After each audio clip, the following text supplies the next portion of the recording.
Hello, everyone, and welcome to the Virtual College Exploration for all North Carolina and South Carolina students, sponsored by the Carolinas Association of Collegiate Registrars and Admissions Officers and StriveScan. Thank you for joining us tonight. A few housekeeping announcements before we get started. You can use the Q&A button on your screen to type questions to our presenters at any time. Your camera and microphone are turned off so the panelists cannot see or hear you. This is just one of the many different sessions being offered, so feel free to check out our website at CACRAO.org. This presentation is being recorded and will be made available within a week at that same website, CACRAO.org. I would now like to turn it over to our presenters. All right, thank you so much. We're excited to join you or have you join us from our respective homes or remote offices. We're excited to tell you a little bit more about Wake Forest. As we begin, let me introduce myself. So I'll start. My name is Dawn Calhoun. I'm the Senior Associate Dean of Admissions at Wake Forest and have been in the admissions office now for over 20 years. And I am a graduate of Wake Forest, so I attended Wake for both undergrad and grad school. So I love to talk about the school, love to work with students, so I'm excited to be with you all this evening and be joined by a couple of my colleagues. Good evening, everyone. My name is Thomas Ray. I am an assistant dean in the Office of Admissions at Wake Forest. I haven't been around the office for as long as Dean Calhoun has, but it's been a pleasure to be first a student at Wake Forest and certainly now a staff member. So it's been about 12 years at this point between my time in filling both roles, but happy to be here tonight to share a bit about my experience and a bit about Wake Forest, but of course in supporting you through this application process as well.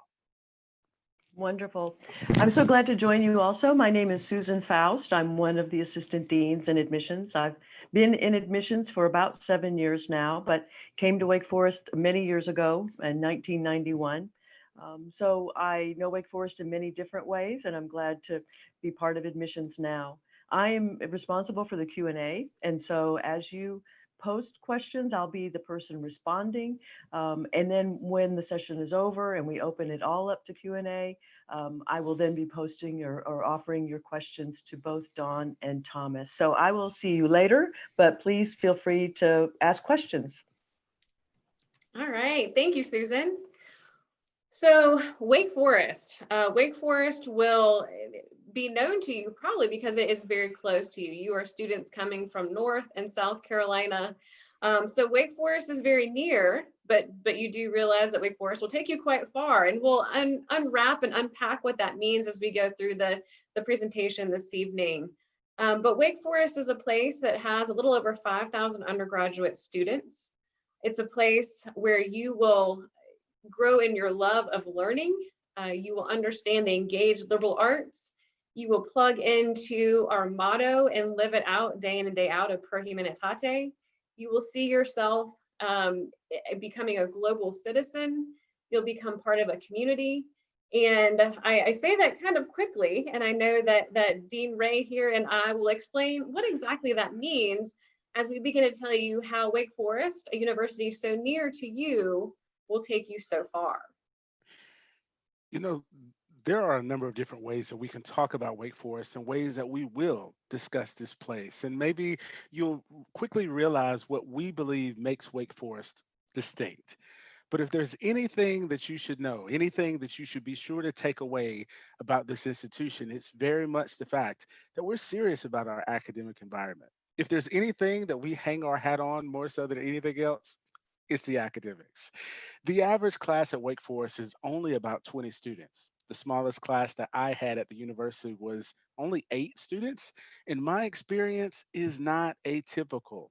You'll notice here that these kinds of classes are all about having discussion, where you engage with material, where you go back and forth with a faculty member, where the learning environment is dynamic, not where there's a professor who's lecturing at you for an entire class period, but truly where you're able to find these connections between things that maybe on the surface don't seem to exist. That depth of learning, that ability to engage material, that really is something that we're really, really proud of as an institution. And I think it truly is about relationships at Wake Forest. I think because of these smaller classes that Thomas is talking about, you really get to know your professors. And I think our professors, and I know our professors are here, they are teaching undergraduate students because they love to teach undergraduate students. I was very much drawn to Wake Forest, of course, for the academics, but also realizing I wanted to have those close relationships. I wanted to get to know my professors and have them know beyond that maybe I sat in the front row or a certain grade I was making. But basically, they want to get to know who you are, where you're coming from, and how they can help get you where you want to go. So they will challenge you and they will support you. And you have to have both of those, that challenge and that support, to be successful. And our professors really do that. And they stay with you. I would say that our relationships are enduring. So we have professors, or I've had professors that are still at Wake Forest, and we'll grab coffee. We'll update each other on what's going on. I have a professor who is teaching me how to play the ukulele. And so it's not just that you might have the professor for one semester and you might wave to each other across the quad in, noticing that they look familiar, but you know who they are and they know you, and they keep up with that relationship because, again, they want to know how to challenge and support you, not just in that semester or for the 4 years. It's beyond your time at Wake Forest. And this kind of support is really, really important because for a school like Wake Forest that is couched in the liberal arts, so just as at your respective high schools, you're taking math, English, science, and history, these faculty members are pushing you to explore. They really do want you to take these classes that you haven't had the opportunity to take in high school, or maybe to find your passions, whatever they may be. And so it's important for me to first note to you that students don't declare their majors until the end of their sophomore years. And so you shouldn't feel pressured to join our campus community already with a plan. Now, if you have one, that's great. There's absolutely nothing wrong with having a plan established. But know again that our faculty and our university as a whole wants you to take advantage of this liberal arts curriculum and this liberal arts context to help you decide if English is really the route that you want to go, if business is truly what you're interested in, or if maybe anthropology or communication or religion is really where you want to place your interest and put that time and energy. And so the liberal arts environment and the liberal arts context is important. There are questions that come to us sometimes about the structure of our curriculum, and every student has what we call basic courses that they have to take: a writing seminar, a first year seminar, foreign language classes, and a health and exercise science class as well. But the divisions, that's really where you see the breadth and the true flexibility, the openness of our curriculum. I probably shouldn't tell you this, but I hated math in high school. It was something that I did well in because I had to, but I would have much rather have been in an English class. And so when graduating from high school, I vowed to never take a math class again. As a graduate of the University of Wake Forest, I can tell you that I never took a math class. And so you'll find, again, the kind of curriculum that pushes you, that challenges you in some really meaningful ways. That's not to say that I never was challenged in areas of math because our classes are interdisciplinary, but I never found myself really, truly needing to kind of be involved in that particular academic discipline. So our curriculum is such that you'll have a liberal arts foundation, you'll have the chance to dabble in the liberal arts, excuse me, in the fine arts, to dabble in all sorts of academic areas. It's one of those things too that make our academic environment exactly what it is. I think it's amazing too, Thomas, that basically you get to see that intersection, the intertwining of different discipline areas. So a lot of times you might think, gosh, I remember taking a music class and a history class, and I thought we will never be talking about the same things. Well, one day we were, and you have this nerdy epiphany moment where you get really excited that you get to see how different disciplines will really intertwine and build also on that foundation of education in those first 2 years, taking those different divisionals, taking those core courses, taking things that you never had a chance to take in high school, and finding new interests. And I confess, I actually had a hard time declaring a major because once you take all these different courses, all these passionate professors, you basically want to major in everything, because it's exciting to learn across the curriculum and to build that foundation.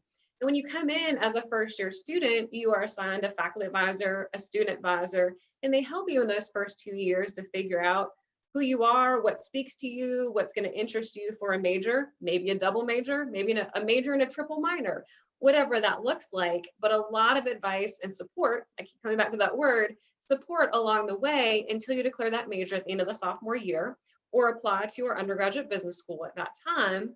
And then you have your major area advisor for the last 2 years. So again, a source of support for those 4 years. And when we talk about the academics, it's important to note that, sure, a lot of learning happens inside the classroom, but our students are really finding some unique ways to take that learning far beyond it. And so research is one of those ways, one of the many ways that our students are really taking their learning in their hands and really finding, again, these connections and these creative collisions between academic departments and pursuing a depth of knowledge and a depth of learning. Right or wrong, we've been conditioned to think about research typically being in STEM areas, biology, chemistry, engineering, even. But our undergraduate research day is where you really start to see the breadth of work that is being produced by our students. And so this idea of research, really, as we see it, is an extension of the classroom. And like you say, you can do research in any sort of area. Our professors are doing research, and they really want undergraduate students to help them with that research. I was in a meeting at one point with our provost and our computer science professor, and the provost was telling the computer science professor how amazing the research his graduate students were doing. And the computer science professor had to correct our provost and say, no, those are my undergraduate students. And he was amazed at the level, at the depth, at the degree of research they were doing. So you have a chance to work with a professor who will share his or her their research with you as a student. You might have a chance to be a co-author in a journal or present at a conference. You might have your own research question that you would like to pursue, and you have a chance to have a faculty mentor to walk you through that process, to help you to pursue that research. So again, expanding out your knowledge, going beyond just the classroom for that understanding.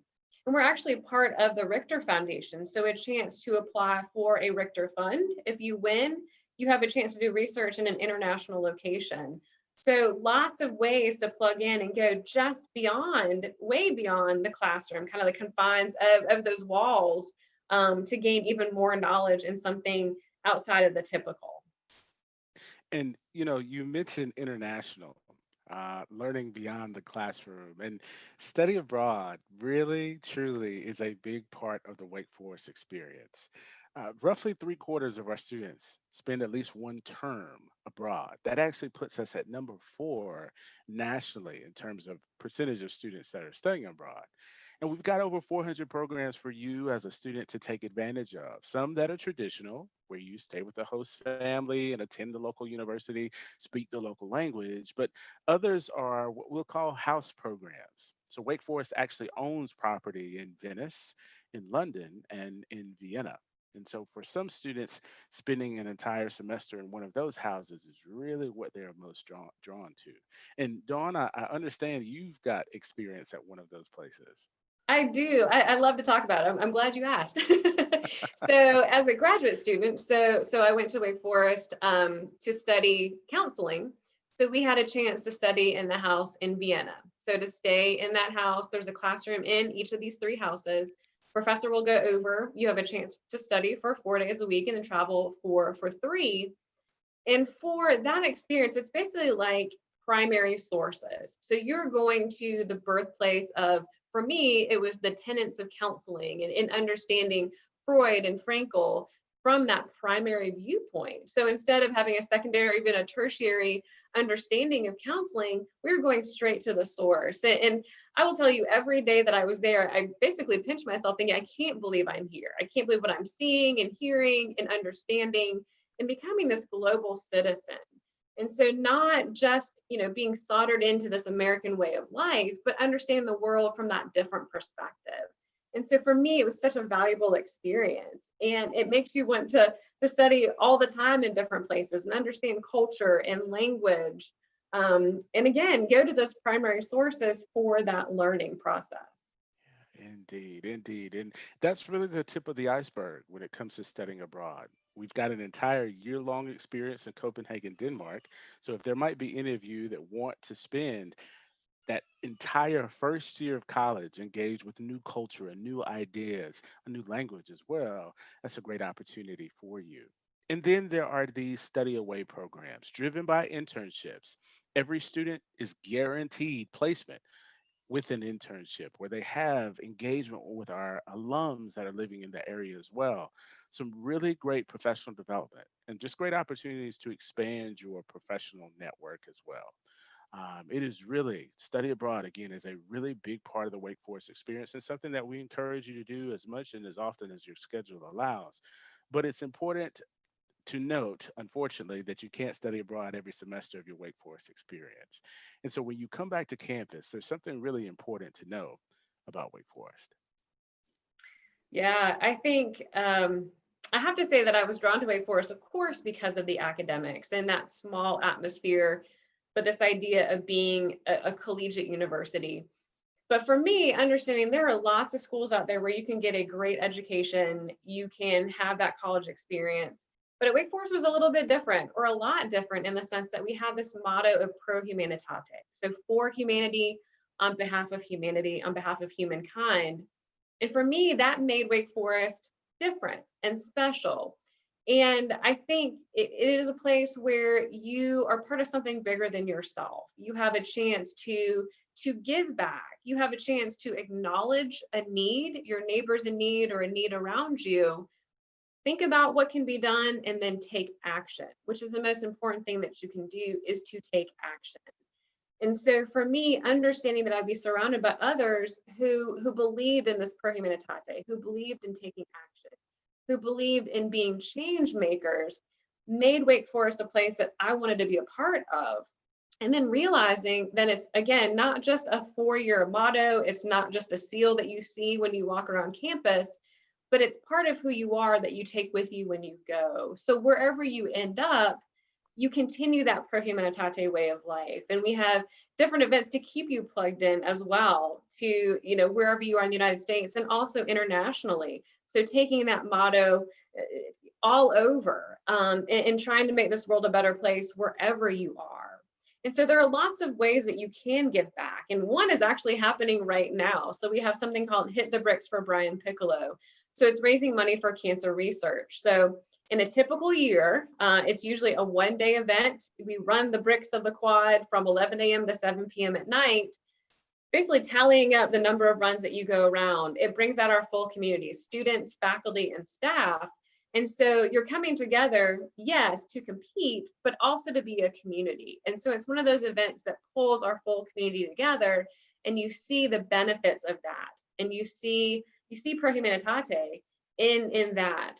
Right now we're running virtually, I'll say, and so everybody's tracking their mileage and still raising money for cancer research. Project Pumpkin is something that happens each October as well, Halloween time. We have Campus Kitchen, Campus Gardens. We have alternative spring breaks that will take students around the United States in different parts of the country where there's a need. So students will figure out where to go to take action. And then over winter break, there are programs that are international. So again, pro humanitate is so special. It's something that allows you to, again, be part of something bigger than yourself, understand the world around you, understand your ability to make change, and be surrounded by those who also want that and will help you in that. You all work together as a community to fulfill that motto, to fulfill that way of life. I hope you caught the mentions that Dawn made of community. Community is, without question, a big part of the Wake Forest experience as well. It's important to keep in mind the fact that our students literally come from all over the United States and all over the world. Their lived experiences certainly make for a lot of student organizations, first and foremost, about 250 total, but a really vibrant campus community, the kind of community where you'll find people who you will identify with, people who believe in similar ways, people who think in similar ways, people who've had similar experiences as you, but you'll also be exposed to difference that gets you to think more deeply about who you are, about what you believe and what you might hope to be in the long term. And this community, of course, it includes Wake Forest, but Winston-Salem as well. And having students who come from all over, students who lean to the left and lean to the right politically, students, about a third of our campus identifying as being racially or ethnically underrepresented. These kinds of perspectives, again, don't limit or keep them from wanting to involve themselves in the Winston-Salem community and provide to those that are in greatest need.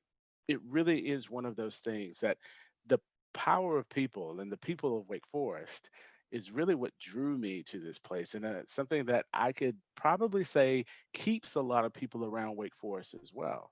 As you've heard from my colleagues and I, we've been around Wake Forest for a while. I mean, sure, we love the place, but the quality of people that we've been able to meet and to interact with and to engage, that has really helped make the difference. And in many cases has kept Wake Forest so near and dear to our heart over the years. You should know that as a member of our community, you really don't have to sacrifice much of anything. You've got the Division I sports programs. We're a member of the ACC. And so if you're looking for that big college experience where you paint your face and you lose your voice at the basketball and soccer and football games, you can have that at Wake Forest. But maybe you consider yourself to be more artsy in nature and you're looking for the theatrical productions, the dance studio, or the musical ensembles. You'll have those things on our campus too. Or maybe you say, I just want a good place to eat. You'll have a community of people who, again, are willing to spend that time with you, that want to spend that time with you and build those connections. Because that is ultimately what we want you to experience and what we want you to do. As I've mentioned, Winston-Salem is also a part of our community. As I think about communal spaces in and around Winston-Salem, of course, when things are normal, you really have the opportunity to engage with, for instance, students at Winston-Salem State University and the North Carolina School of the Arts, other institutions, Salem College, three other institutions that are all located in Winston-Salem. When you're spending time downtown at Camino, getting that cup of coffee or that fresh baked pastry, you're meeting folks and building community there as well. And so, as much as community is about Wake Forest and what happens on campus and the people that you build relationship there, it has to also include everyone else in Winston-Salem and Forsyth County for that matter. Just know that you always have access to just really good people as part of the Wake Forest and Winston-Salem communities. And so, as you think about Wake Forest, as you think about all that this university has to offer, it's important to know what it takes to actually join us. And it first starts with the application, an application that gives you the space and opportunity to be creative, to answer these questions in a way that shares what you believe and what you think and what you've been exposed to.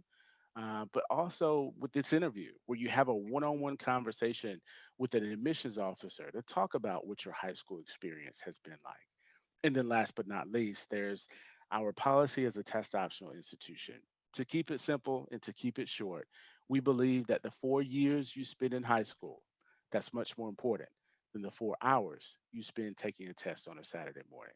And so know that our admissions process is about getting to know you and understanding what you might be bringing to our campus community. I always love the application process because I think it gives us a chance to get to know our applicants, to get to know our future demon deacons. I think I absolutely love the essay, the short answers, that creative part of the application, because that is 100% the authentic student. That allows us to understand what the future of Wake Forest will look like. And so we have a chance to really get to know our applicants. I always say the application process is very much a preview to Wake Forest. Again, professors get to know you, staff gets to know you. And so, yeah, we want to get to know you right from the very beginning. And so Lots of ways that you can apply to Wake Forest, lots of different deadlines, and I'll unpack what that means here, but do know that you can use the common application, the coalition application, or the Wake Forest application. So we accept all three of those. You only have to fill out one. I think it seems like each year there's a student who will fill out all three. Please do not do that. Pick one. They're all evaluated exactly the same. So it's up to you what you would like to respond to. I think sometimes the essay prompt may be a little bit different across those three applications, but we accept all three of those, evaluated exactly the same. Now, if you have done some homework, if you have sat in on any of our distinctively Wake sessions or Dean's Corner, or had a chance to take one of the limited tours that we have running at this point, and you say, I have fallen in love with Wake Forest. I want to be a dean and deacon. It is the only place I see myself. I have listened to Dean Ray, and he has convinced me that Wake Forest should be my home for the next 4 years. Now you can apply early decision. Early decision is a binding agreement. So that means that this has to be your number one choice, because if you are admitted, you will enroll. The deadline for early decision is November 15th, so a little bit more time to make that decision. And we will review your application once it becomes complete. And from that completion date, it's about 6 to 8 weeks, and you will hear an admissions decision from us. So kind of an exciting time, a little nerve-wracking, but you have a chance to apply and let us know, this is where I want to be because of that binding agreement. Let's say it comes to Thanksgiving. You're sitting, you're having a meal, you're thinking about the colleges, probably family members are asking you, where are you applying to school? What will you study? So you're having that conversation and you have this epiphany, you have this realization, wow, I love Wake Forest. I wish I had applied early decision. Well, we have another early decision ability to apply to Wake Forest with early decision too. So the deadline for that is January 1st. So a little bit more time. So that falls after that Thanksgiving meal, that Thanksgiving conversation where you say, I am in love with the school. If I'm admitted, I will attend. So that binding agreement. It's a one notification date. So we will let you know probably about February 15th of your admissions decision with ED2. Now, if you like lots of schools, which there are over 4,000 universities in the US alone, if you apply, hopefully not to all 4,000, but if you apply to a few schools under regular decision, this is non-binding. So you will get a decision from all those different schools and you have a chance to decide where you'd like to go from there. We will evaluate your application and notify you with an admissions decision at the end of March. You have the whole month of April to figure out where you'd like to go and notifying your school of choice May 1st. So a little bit of time to do a little bit more homework with regular decision. Now, of course, I tell you all these different deadlines, and I'm going to tell you one more to erase a couple that I've told you about already. So we do have a priority deadline of December 1st. So we will evaluate your application for admission for merit-based scholarships. So we ask that you apply by December 1st. Now, if you've applied early decision with that deadline of November 15th, you've taken care of that. If you're thinking ED2 or regular decision, that just bumps up your date to submit your application to that December 1st time. So you'll submit your application on or around December 1st. That will basically get you evaluated for all of our merit scholarships and our leadership and character scholarship. There is one caveat though. If you have a talent in either art, music, dance, theater, or debate, we have a nationally ranked debate team, which is a huge art form. So in one of those areas or a couple, you can apply for the presidential scholarship, which is a separate application. You have to submit the application as well as a portfolio that will showcase that talent that is passed along to those respective departments. So the presidential scholarship does have that separate application. So those are some different dates and deadlines. Let me also give you a sense of financial aid. So when you are thinking about college, you're going to see some pretty large price tags, and they may shock you. And that can be at a lot of schools that you're looking at. What I will tell you is, do not let price deter you from applying to a school. I would say fill out the net price calculator at the respective schools that you're looking at, and that school will give you a sense of what your need-based aid package will look like. So if the data going in is good, the data coming out will help you and will be good to understand your need-based aid package. It will not include merit-based aid because that process runs a little bit later. or that talent-based aid. But Wake Forest pledges to meet 100% of demonstrated need. So don't let that slow you down. Don't let that be a speed bump when it comes to applying to Wake Forest or any other school, because we really will work with you to make it possible. Wake Forest really made it possible for me. And so I'm very grateful for that process and for the help that Wake Forest was able to afford me. So you will definitely, you're going to fill out the FAFSA, the CSS profile, and submit tax information.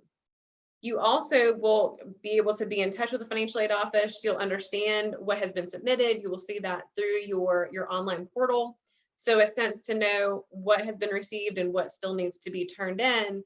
So you can meet those different deadlines, which is basically a parallel process, financial aid with the admissions process. So everything will happen at the same time. So keep all the different deadlines in mind, keep a calendar so that you make sure that you're applying, and you'll see that October 1st, which is right around the corner, is when the FAFSA and the CSS profile will become available. So very soon, which I cannot believe it's almost October, but those documents will open up for you to be able to fill out online. You know, there's much more to be said about Wake Forest. I think if I were to try to simply summarize, it's very much that we are the best of both worlds, the best of the small liberal arts institution, a place that, again, prioritizes the academics, but also a place that just as much considers community and research and study abroad and Division I sports teams, things typical of big state-supported institutions, to be really integral to your collegiate experience as well.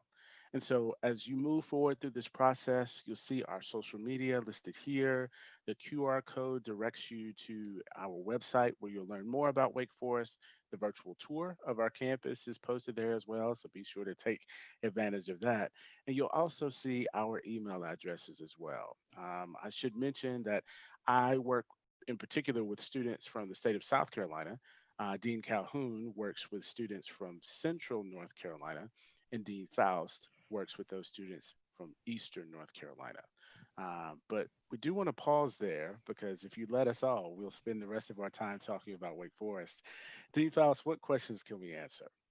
Well, we've had some wonderful ones come in, and I can't type fast enough, so I've saved some really good ones for you. So first and foremost, someone has read about the Faculty Fellows Program and wants to know a little bit more about that. So Faculty Fellows, and Dawn, please feel free to add. Faculty Fellows is a relatively new program. I'd say new within the last 5 or 6 years, that is. A program of which there are generally 3 to 4 faculty members assigned to each first-year residence hall. Those faculty members are really just another layer of support, another layer of unofficial and informal advising. They'll show up in your residence hall. Some will teach you how to knit. Others will show up with fresh baked cookies. And then there are some who really will just be there to play, I don't know, play cards and chess with you if need be. Sometimes when you think about the problems that you may come across, for instance, I've lost my ID card. I don't know what to do. Or I need a place to go get Indian food. What recommendations do you have? I mean, they really are just, again, another person that you can go to kind of help steer you and guide you in that first year of your Wake Forest experience. Wonderful. Well, this kind of dovetails into the next question, which is, some colleges allow freshmen to have cars on campus and live in apartments. Some don't. Does Wake Forest allow cars and living off campus? Ooh, that is a good question. So I will start with the residence hall. So Wake Forest does require students live on campus for the first 3 years. So that first year, sophomore year, and junior year, and we guarantee housing for all 4 years. I would say for the most part, our students will live on campus because it's very much, as Dean Ray was saying, a community. And so community is basically born through that process of living on campus, being very close to all the different events that are happening, speakers, sporting events. So a chance to be close to the action, so to speak, classes as well, which is also a very important piece of that puzzle. And first year students are able to have a car. Typically, you can't park as close as you would like, probably to your residence hall. You can on the weekends, but there is basically satellite parking for students who are bringing a car that first year. So It's not a must. I will say we do have public transportation that runs through campus. There's a shuttle that will connect our campus, so the Renolda campus proper, to Wake downtown, which is the extension of our campus and also the downtown area. That shuttle system also works all through Winston-Salem as well, and students can check out a zip car. So you can get around very easily without having a car, but that is something that you can also bring with you if you would like. Mhm. So how is the pre-med track at Wake Forest? How does the staff support students during the time they're at Wake Forest and then afterward? What immediately comes to mind, pre-med is popular at Wake Forest. We have a lot of students that join our campus community with the goal of attending med school somewhere. I should mention first and foremost that we are not a feeder institution, even for our own med school. And so if you find yourself saying, I want to go to California for med school, or I want to go to Chicago or to New York or anywhere in between, we're going to support you in getting there. Pre-med at Wake Forest is an advising track, not a major, not a minor. What that simply means is that you can study whatever you want and still get the support and preparation for the MCAT and for medical school as well. We have students that do research, medical-based research through a number of academic departments. It's important to note too that the outcomes of our students actually outpace the national average. So you'll find anywhere between 70 to 75% of our students that actually matriculate to medical school. The national average is only about 45, 48%, if I'm not mistaken. So again, our students get a really sound academic foundation in preparation for medical school, but they also have the soft skills and the experiences through Wake Forest Baptist Health and a number of other healthcare facilities around Winston-Salem to matriculate and make that step into medical school itself. Wonderful. So on an earlier slide, you talked about the 3 different applications. And so I'm wondering if you could spend a minute or two talking about those, maybe just defining them. And then also, we've used the words profile, we use the word portal, we've thrown some words out, and there've been a couple questions about what do these pieces mean to the whole? That's a good question, because I think a lot of times in admissions we have our own language, and so we use that language with each other and expect, I think, everybody to understand what we're saying. It can be a little bit of a foreign language. So yes, there are the 3 different application types. So coalition, common application, and Wake Forest application. With that, really, I will say that the biggest difference among the 3 of them may be the essay prompt. So the short answers that we ask you are the same across the board, so that the 4 questions that we ask, but the essay prompt, that extended essay, will be different depending on which application you choose. When I mentioned, I guess, the CSS profile. So there's the profile of your high school. So that's one profile. So when it comes to your application, as Dean Ray mentioned, there are some different pieces to your application. We had this holistic application process. So of course, we're looking at your school record, which is going to be the most important piece. So looking at the school that you attend and that profile of your high school, which gives us different details. What courses are offered, how many students go on to 4-year schools, what are those schools, maybe some different test results. So all kinds of details for us to be able to understand you in the context of your high school. So what are you offered? And then what you take from the offering. So we see that in your transcript. So understanding your official transcript, the courses that you have on that transcript, what the highest level is. So maybe that's the advanced placement level. Maybe that is the IB curriculum. Maybe you're earning your IB diploma. Maybe honors would be the highest level, but understanding you in the context of your high school based on that profile. We also have knowledge of your schools as well, but the profile is very helpful. So that school record will also include the recommendation from your high school counselor. So understanding that academic piece. We also, of course, will see your activities, and those will be listed, of course, on all those 3 different applications, looking at commitment and leadership. So that's going to be helpful to us to understand you. We'll look at the short answer responses as well as your essay response. We do also want to see another recommendation. So an academic teacher recommendation is required. The interview is optional, so that's not something that is a required part of the application. So if that's something that is there, great. If it's not, that's also fine as well. And that's the same with our standardized tests. So as Thomas mentioned, We are test optional and have been since 2008. And so if you would like us to evaluate your ACT, SAT scores, we will do that.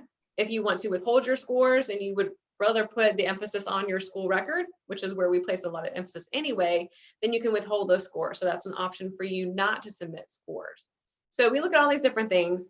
And then when it comes to financial aid, in order to apply for financial aid, there is the college selection search. I think it is the CSS profile. And so you're filling out that profile in the free application for federal student aid. So the FAFSA, both those documents will allow our financial aid office to generate your estimated family contribution. So what it will cost to send you to Wake Forest, and that's that need-based side of things. Now, merit will be awarded based on your academic performance. And so merit awards will look at your application for admission, whereas need-based aid will use that CSS profile and FAFSA to understand and be able to calculate that need-based aid side of things. Thank you, Dawn. Portal, there's one more. Portal. There's one more thing. So the portal, so you can go online to see and make sure. So when it comes to your application, so I mentioned all these different pieces that are required or optional. So you can look to see if you submit an application, okay, it has been received by the admissions office, it is there. And then all of those other required pieces, have they been received? So you can see when your application becomes complete, which means that you're done. You need to basically, you can sit and wait for that admissions decision to be rendered. And then it will also include details about your financial aid. So making sure that CSS profile and FAFSA and then your tax forms are also submitted as well. So understanding the completeness of your applications, whether it's for admission or for need-based aid. Thank you, Dawn, for going through that process, because I think it's very helpful. I always like to hear it myself. I do want to just kind of ask a little bit more about the interview, because that's kind of been a question that folks have had. I know we start interviewing early, but people may be having a little bit of a difficult time finding something on the interview calendar right now. Sure.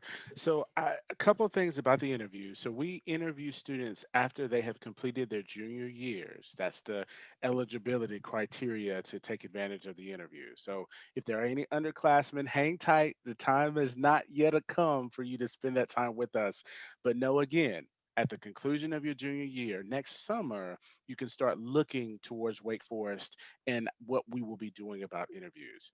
In the interim, for our seniors, we will interview through the end of November. We recognize right now that there aren't many interview appointments, at least not at my last check.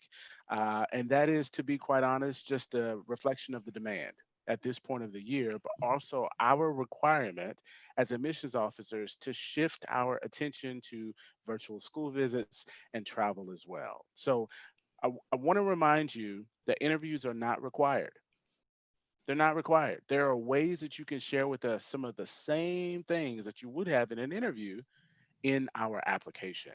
And so it is not, again, one of those things where you are at a significant disadvantage if you're unable to complete that interview with us.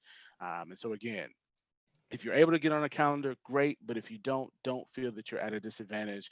Know that we're working as quickly as we can to put out as many interview appointments as we possibly can. So the best piece of advice that I could offer at this time is just to keep an eye on the website for cancellations and certainly for new interview appointments that are made available over the next few weeks. Great. Thank you, Thomas. There have been a couple questions about what is the average GPA. So I think it's worth taking a little time to explain how we look at the GPA. Yes, and we actually don't have an average GPA because we don't do any sort of recalculations of GPAs that come into our office. And so we actually can't calculate an average. And so again, it goes back to the context of your high school. How is your GPA calculated at your high school? What is it weighted? Is it unweighted? So do you get basically extra credit for taking some of the higher level courses that you're taking? So what does your GPA mean in the context of your high school? And we will see all kinds of different GPAs from 4.0 to a 7.0 to 80, 90, 100. So we don't convert that to the standard 4.0. It stays the number that is submitted to us. So it maintains its integrity for the most part. So understanding your GPA within the context of your high school. So we actually don't have an average. Do we have time for one more question? Believe so. Okay, the question is, what has been your favorite class or maybe your favorite teacher that you recall from being at Wake Forest?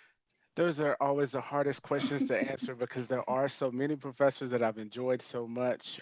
Again, just the quality of the people. But Dr. Hyde and Dr. Llewellyn, both in the communication department, both stand out to me as notable professors during my time at Wake Forest. And I would say Dr. Baker for me and Dr. Gladding, those two are mine. And like Thomas said, it's hard to say because they're all wonderful in their own way, their own passions, their own support that they give you. Wake Forest is that place that will really help to push you to be at your best, to understand yourself at a deeper level and understand the world at a deeper level as well. And if we haven't gotten to your question, I hope that you'll email us because we'll be happy to answer them when we have just a little bit more time. Wonderful. Thank you all so much for joining us tonight. When you close this window, there will be a link to a very quick 4-question survey. So we would really appreciate any feedback you can provide tonight. This is just one of the many sessions that is being hosted. So be sure to sign up for additional sessions at CACRAO.org. In about a week, you'll be able to find this session's recording as well as all of the other sessions recording at CACRAO.org. Thank you all and have a great night. Thank you.